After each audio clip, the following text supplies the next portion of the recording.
जब भी कभी तंदूरी रोटी खाने का मन करे तो आप इस तरह से तंदूरी रोटी घर पर बना सकते हैं। बहुत ही आसानी से ये घर पर बन जाती है। बस कुछ चीजें हमें ध्यान रखनी है कि किस तरह से तंदूरी रोटी हम कुकर में बनाएंगे।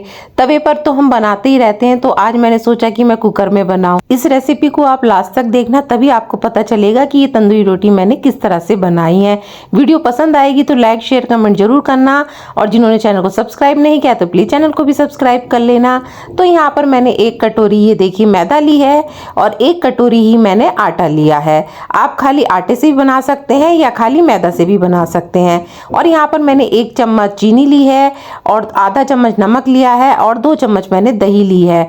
इन सभी चीज़ों को अच्छे से मिक्स कर देंगे। इसमें हमने और कुछ भी इसमें ऐड नहीं किया है। अब इसमें थोड़ा थोड़ा पानी डालकर इसका एक सॉफ्ट डो तैयार करना है। बस ध्यान रखना है कि बहुत ज़्यादा टाइट नहीं होना चाहिए और बहुत ज़्यादा ढीला नहीं होना चाहिए। नॉर्मल इसका डो तैयार कर देंगे। देखिए वैसे तो बेकिंग सोडा, बेकिंग पाउडर और ईस्ट डालकर भी आटे को तैयार किया जाता है, मगर मैं ये सारी चीजें नहीं डालती हूँ। अक्सर मैं रोटियां इसी तरह से ही बनाती हूँ जब तंदूरी रोटी खाने का मन करता है। तो इसे ज़्यादा देर तक हमें रेस्ट के लिए भी ज़रूरत नहीं है। मात्र मैं 10 मिनट के लिए इसे रेस्ट के लिए रखूँगी। 10 मिनट के बाद हम इनकी रोटी बनाना शुरू करेंगे। कभी मन कर रहा है कि तंदूरी रोटी खाने का मन है तो इस तरह से आप घर पर बनाइए और सबको खिलाइए। बहुत ज़्यादा टेस्टी लगती हैं और जब ये बनकर तैयार होती हैं तो पता भी नहीं चलेगा कि हमने ये घर पे बनाई है या हम इसे बाहर से लाए हैं। तो देखिए 10 मिनट हो चुके हैं आटे को रखे हुए। आटे में थोड़ा सा हाथ मारने के बाद अब हम इनकी लोइयां तोड़ लेंगे। तो रोटी का साइज आपको जितना रखना है उसी हिसाब से हमें ये लोइयां तोड़नी है। तो मैं बहुत ज़्यादा बड़ी नहीं रखूंगी, जैसे नॉर्मल तंदूरी रोटी बनती है उसी ही साइज की मैं ये लोइयां बना लूंगी। तो लोइयां हमारी बनकर तैयार हो गई हैं। अब हम इनको बेल लेंगे। आप अपनी मनचाही शेप में इन रोटियों को बेल सकते हैं। तो मैं इस तरह से बेल रही हूँ। अब हम इसके ऊपर थोड़ी सी कलौंजी और थोड़ा हरा धनिया लगाएंगे। आप चाहें तो धनिया और कलौंजी ना भी लगाएं, तब भी रोटी हमारी बढ़िया बनकर तैयार होगी। क्योंकि मैं इन रोटियों को पनीर से सर्व करने वाली हूँ, इसलिए मैंने कलौंजी और धनिया का यूज़ किया है। इसको आप पनीर की सब्जी के साथ या दाल मखनी किसी भी सब्जी के साथ इन वाली रोटियों को खाएंगे तो खाने में बहुत ज़्यादा टेस्टी लगेगी। तो देखिए धनिया और कलौंजी डालने के बाद थोड़ा सा और हम इसके ऊपर बेलन चला देंगे। तो एक रोटी हमारी बनकर तैयार हो गई है। एक रोटी जो बन गई है उसको मैं अलग प्लेट पे रख दूंगी। तो इस कुकर में 5 रोटियां सिक जाएंगी। तो मैं पहले 5 रोटियां बनाकर तैयार कर लूंगी। इससे क्या होगा कि हाथों हाथ आप जैसे कुकर हमारा गर्म होगा तो हम हाथों हाथ ही इन रोटियों को कुकर पे लगाते जाएंगे।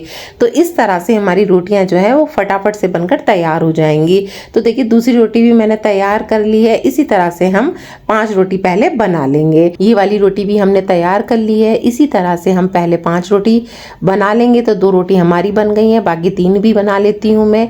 जब ये रोटियां बन जाएंगी तब हम गैस को ऑन कर देंगे और ये कुकर रख देंगे। तो कुकर ये 5 लीटर का है। अगर आपके पास 5 लीटर का कुकर नहीं है, अगर इससे छोटा है तो उसमें भी आपकी रोटियां बन जाएंगी। अगर आप इनको भगोने में बनाना चाहते हैं तो भगोने में भी ये रोटियां आराम से बन जाती हैं। बस भगोने में यह है कि उसको थोड़ा सा ज़्यादा पकड़ना होता है। कुकर में हैंडल लगा हुआ होता है तो आराम से हम इनको अलट पलट के बढ़िया से सेक लेते हैं। कुकर गर्म हो चुका है।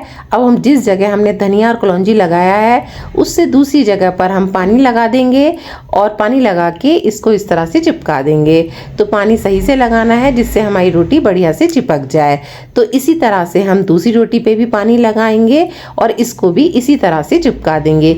इसी तरह से हम सारी रोटियों पे पानी लगाकर इनको कुकर पे चिपका देंगे। मतलब एक बार में ये 5 रोटियां हमारी बनकर तैयार हो जाएंगी। मुझे पता है कि एक बार में इस कुकर में 5 रोटी बन जाती है, तो इसलिए मैंने पहले ही 5 रोटियों को बेलकर रख लिया था। फिर इसको लगाना आसान हो जाता है क्योंकि रोटियां हमारी बिली हुई हैं। तो फटाफट से पानी लगाकर हम कुकर में इस तरह से चिपकाते हुए जाएंगे।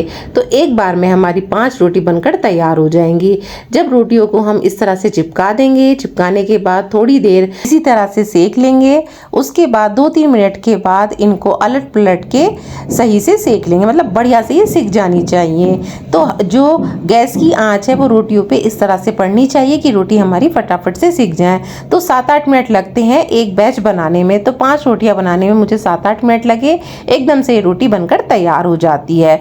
जब भी आपका तंदूरी रोटी खाने का मन है तो आप इस तरह से रोटियां बना सकते हैं। आपको आलू के पराठे तंदूरी खाने का मन है तो आप स्टफिंग भर के इसी तरह से आप आलू के पराठे भी बना सकते हैं या किसी भी चीज के पराठे आप बना सकते हैं।